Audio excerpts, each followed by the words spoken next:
तो भक्ति की क्या आवश्यकता है, ये भक्त के लिए नहीं है, इसलिए ये डाउट नहीं होगा। किसकी होती है? नंबर वन, भक्ति क्या है, भक्ति की परिभाषा क्या है, भक्ति की आवश्यकता किसके लिए है, फिर भक्ति की साधना कैसे करें, कि हमारे मन में भक्ति कैसे लाएं, भगवान के साथ कैसे जोड़ें, ये सब बातें एक एक करके आएंगी। अभी भक्ति की आवश्यकता क्या है, जरूरत क्या है, ये प्रश्न तीन लोगों के अंदर है। शायद ये तीन में से आप है क्या, वो भी देखेंगे। फर्स्ट है जो बहुत कर्मनिष्ठ है, जो बहुत कर्म करता है, जो बहुत कर्म में व्यस्त है, उसके पास टाइम नहीं है भक्ति करने का। उनके मन में प्रश्न है भक्ति की क्या आवश्यकता, क्योंकि उनके पास भक्ति करने का समय नहीं है, टाइम नहीं, वो है। दूसरा है जिसकी भक्ति के लिए इंटरेस्ट ही नहीं, आग्रह नहीं, वो बोलेगा भक्ति की क्या जरूरत है। समझ में आ रहा है आपको? आना तो बोलो।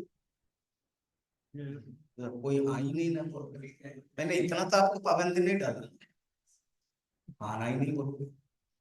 तो जो कर्म में व्यस्त है, क्योंकि उसके पास टाइम नहीं है, प्रायोरिटी उसका कर्म है, वो भक्ति के बारे में जब बताया जाएगा तो आप पूछोगे अरे प्रवचन है, तो कोई एक स्वामी जी आ रहे हैं प्रवचन, अरे अभी कहाँ छूट है, छुट्टी नहीं है, व्यस्त है, बिजनेस है, ऑफिस है। तो कर्म व्यक्ति जो कर्म में व्यस्त रहता है, वो उसके मन में ये प्रश्न आएगा भक्ति की क्या आवश्यकता है, और भक्ति जरूरत नहीं, क्योंकि उसका प्रायोरिटी कर्म है।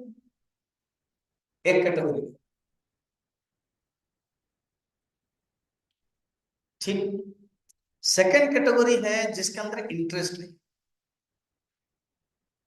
आग्रह नहीं, मजा नहीं आता, वो भक्ति नहीं कर सकता। थर्ड कैटेगरी है जो ज्ञान में इंटरेस्ट रखता है, बौद्धिक वाले, विचार करने वाले, फिलोसॉफी वाले। वो बोलेंगे ये भक्ति भक्ति ना, अभी घंटी लग रही थी ना मंदिर में, मंदिर जो जो कुछ नहीं कर सकता है वो घंटी बजाएगा, मंदिर जाएगा, चंदन लगाएगा, तिलक लगाएगा, आरती करेगा। हम तो चिंतन करने वाले हैं। वो भक्ति को निरादर करेगा, वो भक्ति को बेखातिर करेगा, वो भक्ति को घृणा करेगा। ऐसे तीन। आप उसमें नहीं है, प्रमाण है से।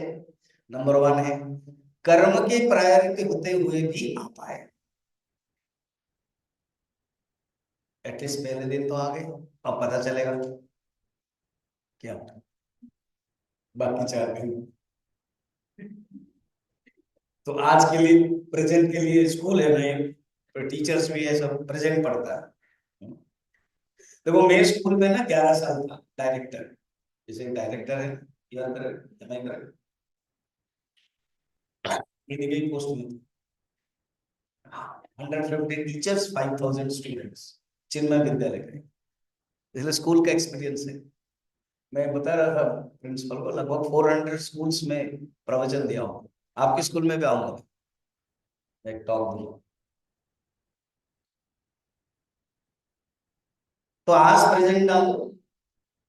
और पता है स्कूल में जो बेस्ट प्रेजेंट को उसको कुछ बोलते हैं, और कभी भी छूटे ना, उसको प्राइज मिलता है।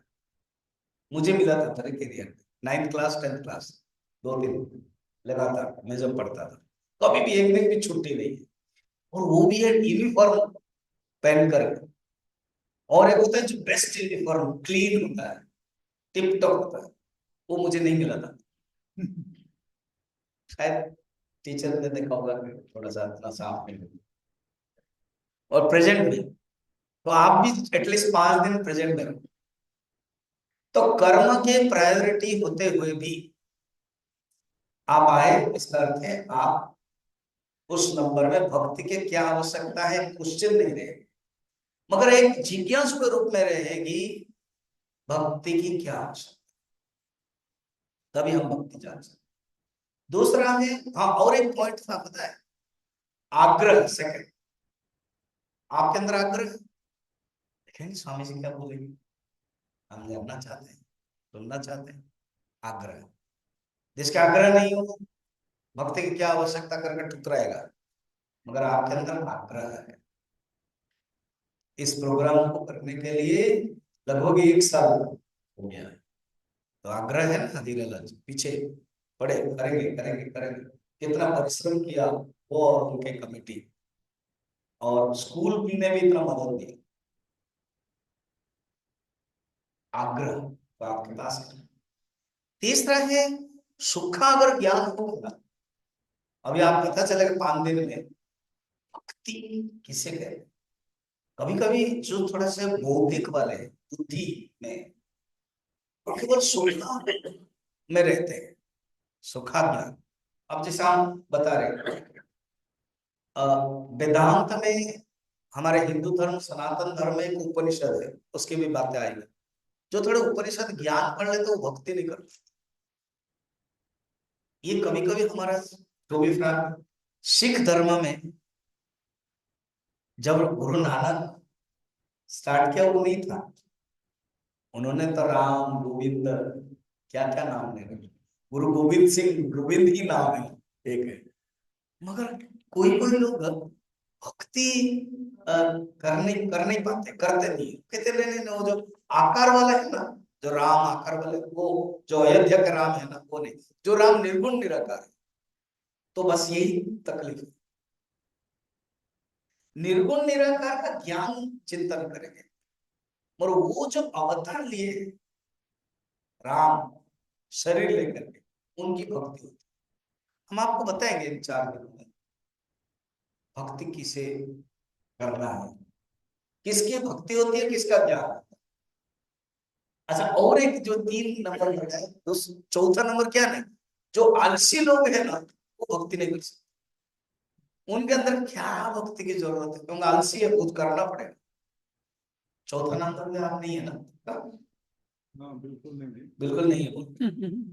अगर आलसी होते तो यहाँ कैसे आते, आएगा तो वो भी नहीं। आलसी लोग भक्ति नहीं कर सकते यार, कभी नहीं कर सकते। उनके मन में आए क्या जरूरत है। तो भक्ति की क्या आवश्यकता है, नकारात्मक रूप में, नेगेटिव रूप में, इन 4-5 लोगों का होता है।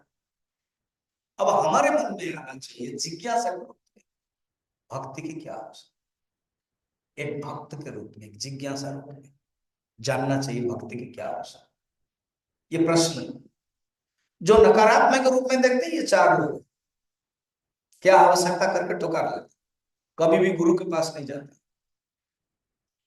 देखो, जब तक आप गुरु के पास नहीं जाओगे, आप शिष्य नहीं बनोगे। पता है हमारा जो सिख धर्म है, वो सिख का अर्थ क्या पता है, शिष्य से ही सीखा है।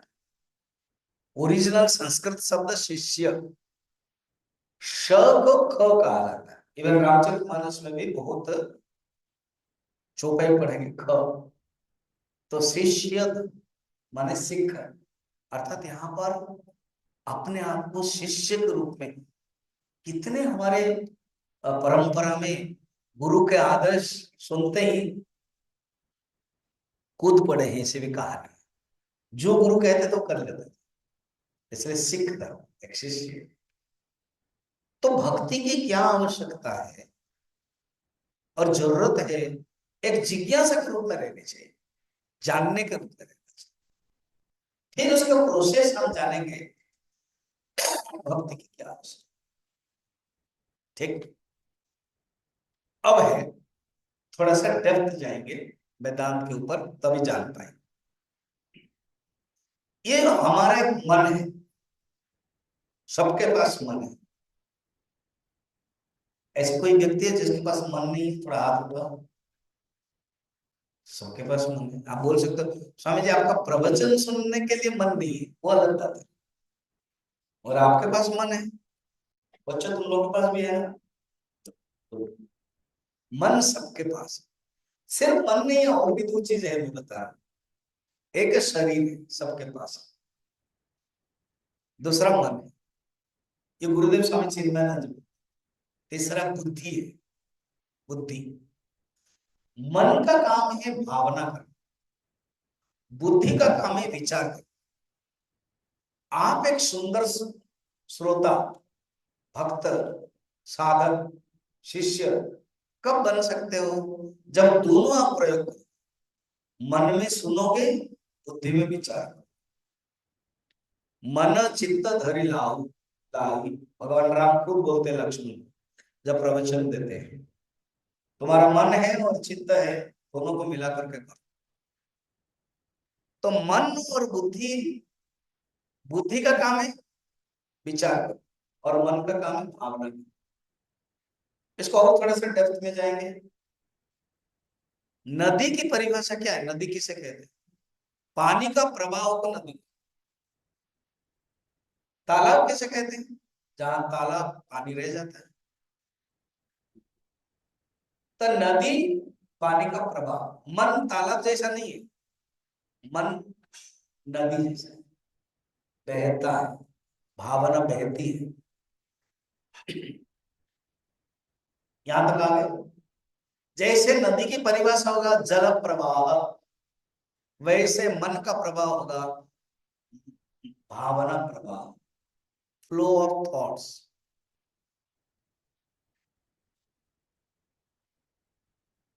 वृत्तिनाम प्रवाह, ऐसे संस्कृत में बताते, फ्लो ऑफ थॉट्स, भावना लैंग्वेज। अच्छा, इतना तक समझ में आ गया। भावना फिर दो प्रकार है। देखो ये अपने बारे में बताया जा रहा है, ये मत समझना कि स्वामी जी शास्त्र बोल रहे हैं। अरे शास्त्र बोल रहे हैं मगर अपने बारे में। ऐसे कोई भी नास्तिक भी नकार नहीं सकता है वेदांत को। वो भगवान को नकार सकता है, राम को नकार सकता है, कृष्ण को नकार सकता है, अपने मन को तो नकार नहीं सकता है। बोले नहीं नहीं, मैं भगवान के बारे में नहीं सुनूंगा। ओके, भगवान को भी टेबल में रखो, तुम्हारे मन के बारे में मैं बोल रहा हूँ, सुनो तो सही। मन क्या है? ना मन भावनाओं का प्रभाव। और ये जो भावना है दो प्रकार, एक है अच्छी वृत्ति और एक है बुरी वृत्ति। वृत्ति वृत्ति मतलब भावना, गुड थॉट्स और बैड थॉट्स, दो। तीसरा नहीं, या तो गुड में आएगी या तो बैड में। अभी ये बड़ा सुंदर तरीका है क्या? ऐसे कोई व्यक्ति नहीं है जिसका मन विक्षेप नहीं होता। विक्षेप माने क्या है? एजिटेशन। ऐसे कोई भी व्यक्ति, सबका। समझे, आपका भी होता है। President of India, prime minister, America, सबका होगा। मनुष्य है ना, सबका। देवताओं का भी होता है, सबका। केवल भगवान का जो ब्रह्मा विष्णु महेश्वर भगवान निर्गुण, उनका होता ही नहीं। बाकी मनुष्य बनकर आए, देवता भी बनकर आए, उनका भी होता है। मन में विक्षेप, विक्षेप माने अशांत, एजिटेशन होता है। अच्छा, और एक सूत्र समझो, एक एक करके मैं बता रहा हूं, समझना। मन जितना अशांत होगा, विक्षेप होगा, उतना दुखी रहेगा। अशांत है, विक्षेप। अगर मन शांत है, मन शांत रहेगा, सुखी रहेगा। देखो, हम लोग सुखी का, सुखी की परिभाषा क्या समझ रहे हैं? पैसा मिले, खाना मिले, घूमना मिले, गर्मी के दिन में एसी में रहे, ठंड के दिन में कोट पहने।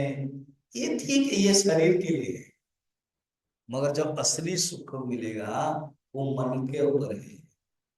सब होते हुए भी नींद नहीं आती, सब होते हुए भी मन शांत नहीं रहता है। इसलिए वो कारण नहीं है, वो एक माध्यम है जीने के लिए। उसका एक यूटिलिटी वैल्यू है, उसका एक चलन है, वो चाहिए। मगर वो ही सब कुछ है नहीं है। सूत्र अभी यहां तक समझ में आ गया क्या? मन अगर शांत है, मन अगर स्थिर है तो मन शांत है और सुखी है। मन अगर अस्थिर है, मन अशांत है, दुखी है। ठीक, अभी समझना। कौन सा मन अशांत रहेगा? ना जिस मन में पूरी वृत्तियां हैं, जिस मन में दुख वृत्तियां, दुराचार, अहंकार, त्यजो रे भजन गा रहे थे, वो वाला मन दुखी रहेगा। और ज्यादातर हम लोग ऐसे ही रहते हैं। अब यहां तक क्लियर हो गया? मन के अंदर अगर दुर्गुण, खराब गुण है, कोई दुख खरीदना नहीं पड़ेगा, ऑटोमेटिक आएगा। एक एग्जांपल से देता हूँ। हम लोग ना कभी कभी बूट, गर्मी के दिन स्पेशली बूट पहनते हैं, सॉक्स पहनते हैं। जो सॉक्स पहनता है वो पसीना होता है, वो जान नहीं पाता है, मगर जब वो खोलता है तो एक स्मेल आता है, लेकिन अगर सॉक्स चेंज नहीं करते हो 10 दिन तक वही सॉक्स पहनते हो, तो आप सोचोगे कि ये बदबू कहाँ से आया। ढूंढते रहते हो और देखा कि अपने अंदर ही है, अपने पास है, सॉक्स में। सॉक्स को फेंक दो। तो मनुष्य दुख कहां से आता है, अशांत कहां से आता है, सोचता है, और है कहां, अपने ही मन में, बाहर नहीं। नहीं नहीं स्वामी जी, इसके कारण मैं दुखी हूं। पति कहता है पत्नी के कारण दुखी हूं, पत्नी कहता है पति के कारण दुखी हूं, टीचर कहता है प्रिंसिपल के कारण दुखी हूं। अच्छा देखा, टीचर लोग हंसने लगे। और प्रिंसिपल कहते हैं क्या करूं, डायरेक्टर के कारण दुखी हूं।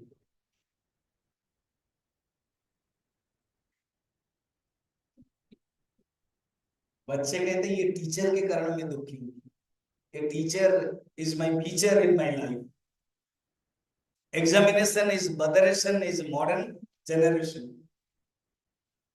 ये दुखी हूं। तो हम दुख का जो पोटली दूसरे को प्रकट, और वो शख्स का एग्जाम्पल याद रखना, बदबू बाहर नहीं है, कमरे में नहीं है, अपने पास है, उसको फेंको, हमारे अंदर है। ये फेंकने का क्या मेथड है? एक ही मेथड है। अभी समझ में आया? मैं डायरेक्ट टॉपिक को आ गया। कैसे? आप कैसे भक्ति मेथड हो जाएगा बता।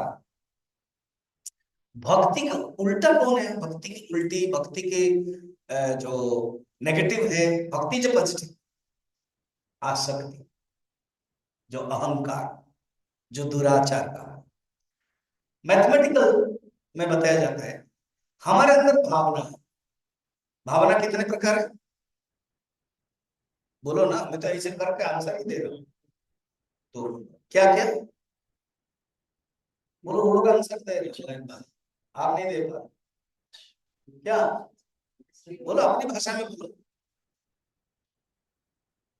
सुभावना, दुर्भावना, गुड थॉट, बैड थॉट, अच्छी वृत्ति, बुरी वृत्ति, अच्छी भावना, बुरी भावना। ठीक, सूत्र क्या कहां तक समझा? बुरी भावना रहेगी, मन क्या होगा? विक्षेप। अच्छी भावना रहेगी, मन क्या होगा? शांत। और शांत मन ही सुख देगा। अशांतस्य कुतः सुखम, गीता में कहा गया। ये कितना सुंदर रहस्य, और इतना जान लिया ना जीवन सुखमय हो जाता है। इतना जान नहीं पाते आप, शास्त्र में यही बताया गया, गुरु ने यही बताया, कहीं ढूंढने की जरूरत नहीं है। यही मन के अंदर ही तुम जो बुरी वृत्ति रखे हो उसको हटाओ। अच्छा, जो महाभारत है ना, महाभारत में कौरव और पांडवों का युद्ध चल रहा था।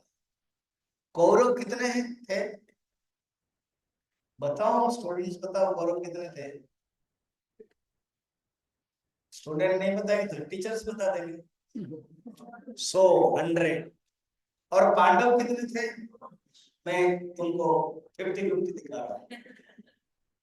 पांडव 5 है ना, 5। क्या अर्थ पता है? हमारे अंदर जो खराब गुण है वो 100 है, जान 100 ज्यादा है। देखो ना, नाम भी कैसे, दुर्योधन, दुशासन। संस्कृत पढ़ते हो, कोई संस्कृत टीचर होगा? इंग्लिश में प्रीफिक्स बोलते हैं, स्कूल ओपन रीओपन, उसको बोलते हैं प्रीफिक्स, और एक सफिक्स होता है। No knowledge. उपसर्ग बोलते हैं संस्कृत में प्रीफिक्स। उपसर्ग दो प्रकार है, एक अच्छा है बुरा है, एग्जैक्ट माइंड के जैसे। तो जो अच्छा उपसर्ग है सुकर्म, सुपुरस्कार, सुफल, और जो बुरा है तू कर्म, तू दुर्योधन, तू शासन, अर्थात जो खराब गुण है ये सब दुर्योधन दुशासन। इसीलिए किसी कोई माँ पिताजी अपने बेटे का नाम बोलो दुर्योधन नहीं रखते, दुशासन नहीं रखते। कभी कभी एक अंधविश्वास है, बच्चा अगर मर जाता है, एक मर गया दो मर गया, कोई पंडित बोल दिया दुर्योधन रखो बचेगा, दुशासन रखो बचेगा। क्योंकि मैंने भी एक दो देखा है, उड़ीसा में देखा है, उसका नाम दुशासन रखा है। दुशासन कौन रखता है, तुम्हारी माँ ने क्यों रखा? बोले मेरे बड़े भाई मर गए ना, किसी ने बताया पंडित ने कि रख लो मरेगा नहीं। अच्छा इसी दृष्टि से दुशासन है, दुर्योधन कोई नहीं रखता। क्यों? कौन चाहेगा कि मैं खराब बनूं? तो हमारे अंदर जो खराब गुण है वो ज्यादा है। और पांडव देखना सिर्फ कम है, पांच। इसका नाम कितना सुंदर है देखो, युधिष्ठिर। युधिष्ठिर माने हमारे मन जो स्थिर होता है, युद्धे स्थिर इति युधिष्ठिर। युद्ध में जो मन शांत हो जाता है युधिष्ठिर है। अभी आप बैठे हो ना, एक संग्राम की युद्ध है, जीवन की युद्ध है, हर क्षण की युद्ध है, हमारे मन में सब चलता रहता है। मन की एक दूसरी परिभाषा है संकल्प विकल्पात्मक मन, यस और नो, यस नो। अभी भी कुछ लोगों के मन में आता है मैं जाऊं या ना जाऊं। स्वामी जी बोल रहे थे 6 बजे बंद करेगा, चले जाऊंगा पहले, तो चला जाऊं या ना जाऊं, ये जो भावना आती है ना उसको बोलते हैं।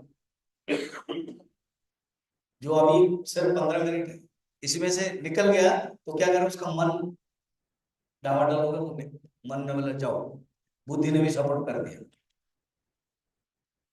इतना होते हुए भी जो शांत रहता है ना वो युधिष्ठिर है। अभी आप आराम से सुन रहे हो, स्थिर भाव से सुन रहे हो, आप युधिष्ठिर शांत होकर सुन। युधिष्ठिर, युधिष्ठिर ही धर्मराज, धर्म कर सकता है, शांत मन ही कुछ कर सकता है। सेकंड कौन है बताओ, युधिष्ठिर की बात कौन है? हाँ, कौन बोल नहीं रहा? युधिष्ठिर के बाद कौन है? अर्जुन नहीं, अर्जुन थर्ड में है। हाँ भीम। भीम कौन है पता है? पवन के पुत्र। पवन माने क्या? प्राणायाम। अभी पवन प्राणायाम करने का सवाल आवश्यक नहीं, सारा वर्ल्ड जानता है। योगासन प्राणायाम, प्राणायाम माने control. The control of the mind is Bhim. जब मन कंट्रोल है, आप देखो बिना कंट्रोल में हम सुन नहीं सकते, कुछ कर नहीं सकते, वो है। और एक अर्थ है strength of the mind. Bhim कितना स्ट्रेंथ पता है आपको? कहानी महाभारत में भीम जब जन्म हुआ, कुंती, कहानी ऐसी है, कुंती ने देवता को बुलाया, पहले धर्मराज को, पहले तो सूर्य को बुलाया, वो कर्ण हुआ, डर मार के पानी में दे दिया, क्यों वो कुंवारी थी। और दुर्वासा ऋषि ने उनको वरदान दे दिया था तुम किसी भी देवता को बुला सकते हो अपने पुत्र प्राप्ति के लिए। तो एक्सपेरिमेंट कर रही थी साइंस वाली, तो कर्ण हो गया, फेंक दिया।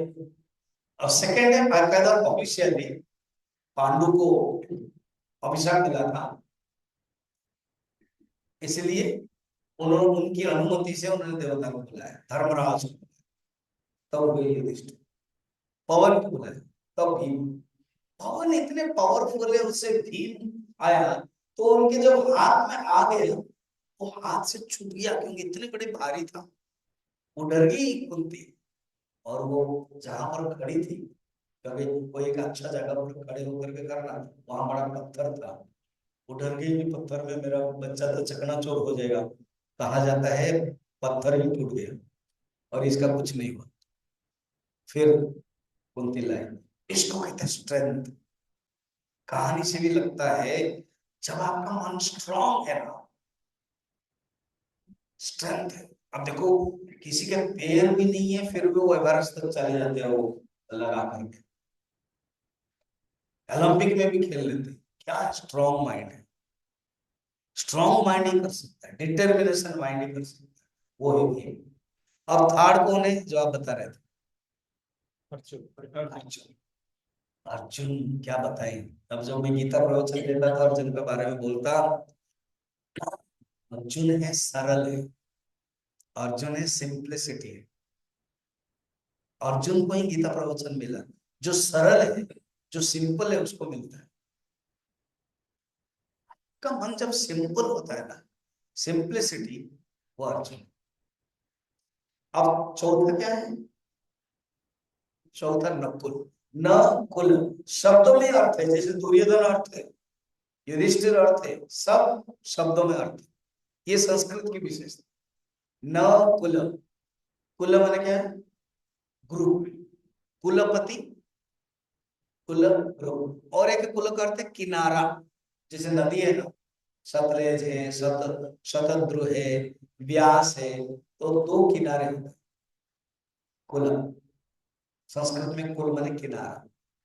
तो जहां ग्रुप नहीं है, नन नन प्लूरालिटी, सिंगल पॉइंटेडनेस, उसको बोलते हैं नकुल। याद रखना, कभी ये अर्थ मिलता नहीं। नकुल माने, अभी जैसे आप सुन रहे हो ना, सिंगल पॉइंटेडनेस। जैसे अर्जुन की, अर्जुन को क्या दिखाई दे रहा था? ओनली चिड़िया की आंख, वो है सिंगल पॉइंटेडनेस। जब अभी भी आप प्रवचन सुन रहे हो, सिंगल पॉइंटेड होकर सुन रहे हो, तो आप जानना आप नकुल है। हम ही चार पांचों बनना है, युधिष्ठिर भी बनना है, भीम भी बनना है, अर्जुन भी बनना है, नकुल भी बनना है, और सहदेव। देव माने देवता, सह माने साथ। जब हम देव के साथ रहते हैं, अर्थात परमात्मा के साथ रहते हैं, जब राम की बातें होती है, भगवान के साथ रहते हैं, सत्संग करते हैं, वो मन सहदेव। क्लियर हुआ? तो हमारा ही मन जब 5 गुड क्वालिटीज में रहता है, वो है भक्ति। अर्थात ऐसे समझो, भावना प्लस संसार इज इक्वल टू आसक्ति, और भावना प्लस भगवान इज इक्वल टू भक्ति। भक्ति क्या है? जब हमारे अंदर जो भावना है वो संसार से उठ करके, निकल करके भगवान की तरफ चलता है, जानना वो भक्ति। भक्ति की क्या आवश्यकता है? अभी प्रश्न होगा अगेन, इसको मैंने माइंड में रख लीजिए, ठोस ठोस कर मैं भराना चाहता हूं। जब तक खराब गुण रहेगा हमारे मन में, मन अशांत रहेगा, सुख नहीं मिलेगा। खराब गुण का एंटीडोट कौन है? ओनली अच्छे गुण है। और सबसे अच्छा गुण क्या है? बाकी सेवा करना, अलग अलग गुण है, बढ़िया है, पर दी मोस्ट नंबर 1 टॉप है वो भगवान। क्यों? क्योंकि सबसे अच्छे संपन्न गुण है भगवान। उनके साथ देखो, एक आदमी, इनके पास 100 रुपए है, आप उनके पास जाओ, वो आपको 100 रुपए देगा। इसके पास 1000, आप उसके पास जाओ, कितना देगा? कुछ बोल नहीं रहे, 1000 देगा। अच्छा, और एक समस्या, एक सरपंच की पास जाओ और गांव के लिए, साई के लिए इतना, उसके पास जितना कैपेसिटी वो देगा, 5000 10,000 दे देगा। एक एमएलए के पास जाओ, या तो वार्ड मेंबर के पास जाओ, तो वार्ड मेंबर का कैपेसिटी इतना, वो देगा। एमएलए के पास जाओ, एमएलए इतना देगा। फिर स्टेट का मिनिस्टर के पास जाओ, वो इतना देगा। फिर एमपी के पास जाओ, डिस्ट्रिक्ट। फिर कोई मिनिस्टर के पास जाओ, प्राइम मिनिस्टर के पास जाओ, प्राइम मिनिस्टर का फंड में ज्यादा देगा। और फांसी हो रहा है, प्रेसिडेंट ऑफ इंडिया के पास जाओ, तो जीवन को ही मुक्त करा देगा। देखो, पावर बढ़ गया। और लास्ट भगवान के पास जाओगे, भगवान के पास अनंत गुण है, अनंत गुण भगवान से मिल जाएगी। और वो जाओगे, इसका अर्थ क्या है? भक्ति। Prayers go up, and blessings come. Prayers हमेशा अप होता है और ब्लेसिंग्स कम कम डाउन। तो भक्ति की आवश्यकता इसीलिए है, हमारे मन में अच्छा गुण होना चाहिए। अभी जैसे देखो, आप सुन रहे हो ना अच्छे गुण, मन कितना शांत लगता है। थोड़ा ध्यान करोगे और भी शांत होगा, भजन करोगे शांत होगा, सुनोगे कुछ शांत होगा। इसलिए ये बात सबरी खुद समझी थी, पूर्व जन्मों में कथा समझ के। मैं थोड़ा सा पढ़ता हूँ, आपको मिला ना कागज? देखो लिखा हुआ स्टार्टिंग में, ताई दे गति राम उदारा। मैं पढ़ूंगा, आप पढ़ो, सबके पास है जोर से। ताहि देहि गति राम उदारा।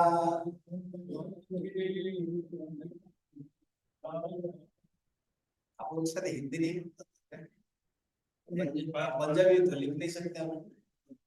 थोड़ा देखो, कोशिश करो, इतना स्पष्ट में लिखा हुआ है। ताहि देहि गति राम उदारा, सबरी के आश्रम पगो धारा। सबरी देखे राम दुर्हार,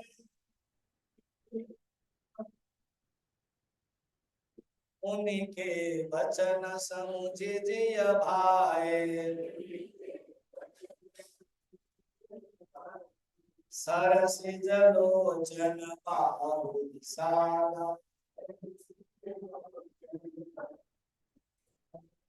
जटा मुकुट सिर धूल।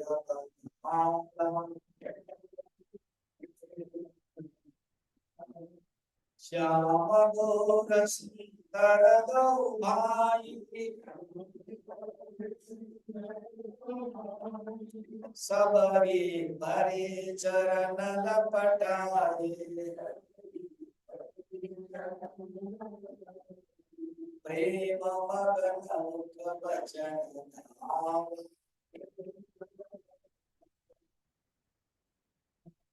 पुनि पुनि पद सरोज सिर नाम। सादर जल चरण पखारे,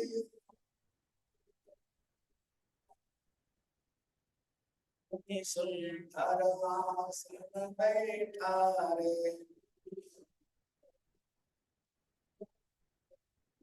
कंदमूल फल सुरस दे,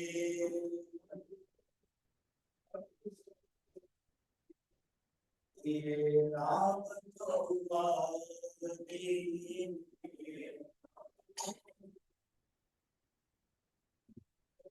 सहित प्रभु खाए।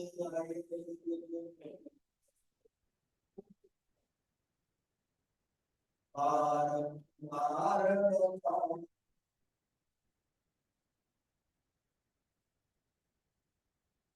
सियावर रामचंद्र के जय बोल रहे जय बोल। पवन सुत हनुमान की नहीं, आपको पवन सुत लंबा करने का जरूरत नहीं, लास्ट को जय बोल। उमापति महादेव की, बोलो भाई सब संतन की।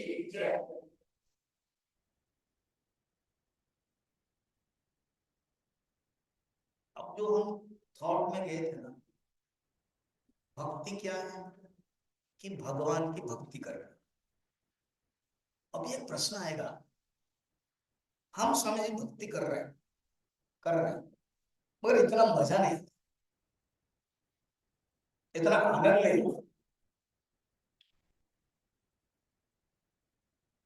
देखो, व्यवहार में आप किसी को प्यार करते हो और वो अगर आपको प्यार नहीं करता, अब लड़की लड़के को प्यार करता है, और लड़का प्यार नहीं करता, लड़का दूसरे के मन तो लड़की का रहेगा ना, तो मुझे प्यार ही नहीं करता है।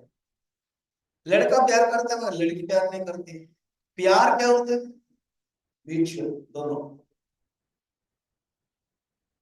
आपको आनंद क्यों नहीं आता है?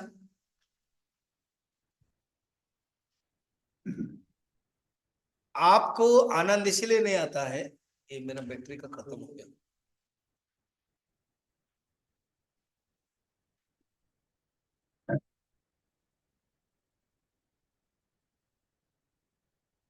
बैटरी खत्म हो गया।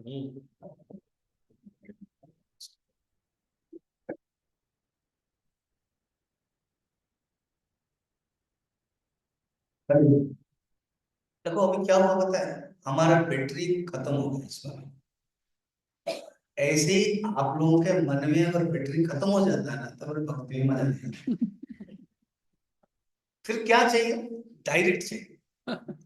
तो ऐसे ही हम तो भगवान की भक्ति करते हैं, भगवान क्या हमसे भक्ति करते हैं क्या? ये मेन पॉइंट। क्या भगवान हमें भक्ति करते हैं? रामचरितमानस में बातें हैं,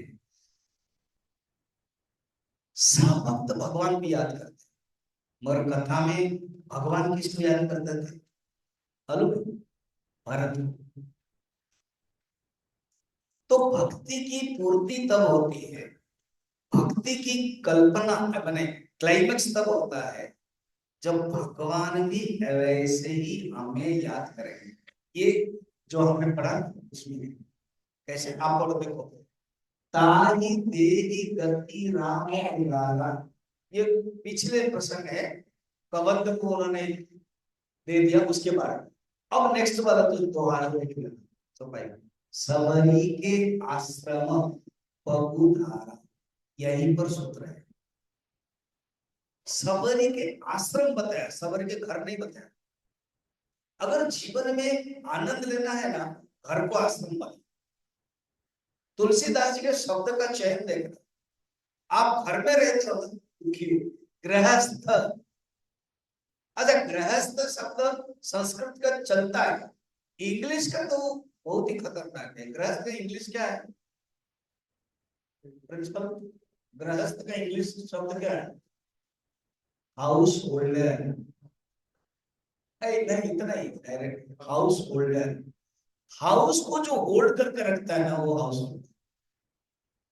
आप इंग्लिश वाला मत बनो, हाउस को होल्ड मत करो, संस्कृत वाला बनो। गृहस्थ, घर में रहो।